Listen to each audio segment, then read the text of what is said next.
मेरा नाम डॉक्टर प्रवीण कमार है। मैं कैंसर सर्जन हूँ। डाइजेस्टिव सिस्टम कैंसर्स और गायनेक कैंसर्स मेरा स्पेशलिटी है। मैंने स्पेशलिटी में 5000 से भी ज़्यादा सर्जरीज की हैं।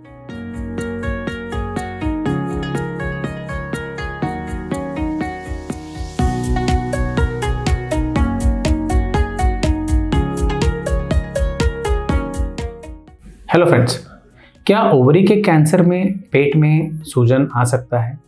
आइए जानते हैं। दोस्तों, हमने हमारे पुराने वीडियो में ये डिस्कस किया था कि ओवरी के कैंसर में किस तरह के लक्षण पैदा हो सकते हैं।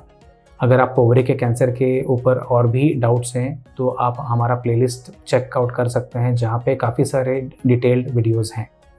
इस टॉपिक में हम डिस्कस करेंगे ओवेरियन कैंसर में पेट का फूलना। ये क्यों होता है? ओवरी के कैंसर में पेट के फूलने के लिए दो इम्पॉर्टेंट रीज़न होते हैं। एक तो है कि अतड़ी में या इंटेस्टाइन में ब्लॉकेज होना, और दूसरा है पेट में पानी जमना। जैसे आप जानते हैं दोस्तों कि ओवरी का जो कैंसर है एक सरफेस कैंसर है जो बहुत जल्दी पेट में, एब्डोमिनल कैविटी में और पेरिटोनियल लेयर में फैलता है। और ओवरी के ठीक पीछे ही रेक्टम रहता है जो आपके डाइजेस्टिव सिस्टम का आखिरी हिस्सा है। जब ओवरी का कैंसर बड़ा हो जाता है, वो ऐसा हो सकता है कि वो रेक्टम को, जो पीछे ही है, इसको इन्वॉल्व कर ले, और इससे क्या होता है कि इससे रेक्टम के ऊपर दबाव आता है। और ऐसे भी हो सकता है कि छोटी अतड़ी या बड़ी अतड़ी के दूसरे हिस्सों में भी ये बीमारी फैल के उसके ऊपर भी दबाव पैदा करे।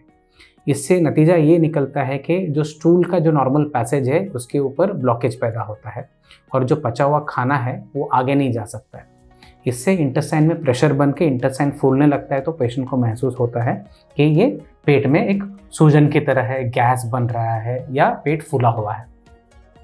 ये एक रीज़न है जहाँ ओवरी का कैंसर अतड़ी के कोई हिस्से को पकड़ लेता है या वहाँ पे फैलता है। मोस्ट कॉमनली रेक्टम में होता है, बट ये हो सकता है कि कोलन में भी हो या स्मॉल इंटेस्टाइन में भी हो। दूसरा एक जो इम्पॉर्टेंट रीज़न है वो है पेट में ओवरी के कैंसर की वजह से बहुत सारा पानी जमना। तो पानी क्यों जमता है? जब ओवरी का कैंसर पेरिटोनियम में फैलने लगता है, एब्डोमिनल कैविटी में, तो इससे क्या होता है कि जो एब्डोमिनल कैविटी का पूरा जो सरफेस है ट्यूमर नोड्यूल्स के साथ कवर हो जाता है। तो ये क्या करता है, ये जो पेरिटोनियम में, जो एब्डोमिनल कैविटी में जो नॉर्मल फ्लूइड है, इसके एब्जॉर्प्शन को कम करता है। तो इससे क्या होगा, जाहिर है कि जब एब्जॉर्प्शन ही नहीं हो रहा है फ्लूइड का, तो फ्लूइड पेट में जमने लगता है। तो ये जमा हुआ फ्लूइड जब ज़्यादा क्वांटिटी में भर जाता है, ताकि 2 लीटर 3 लीटर ऐसे हो जाता है, तो ऑटोमेटिकली पेट फूलने लगता है, क्योंकि इसको बाकी कहीं पे जगह नहीं है।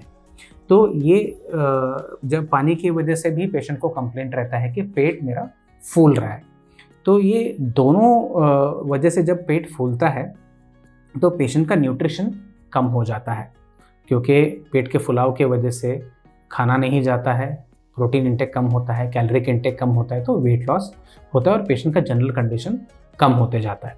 तो जब पेट का फुलाव रहता है ओवरी के कैंसर में, ये यूजुअली यही दर्शाता है कि ओवरी का कैंसर एडवांस स्टेज में रहता है और हमें जल्द से जल्द ट्रीटमेंट शुरू करना चाहिए।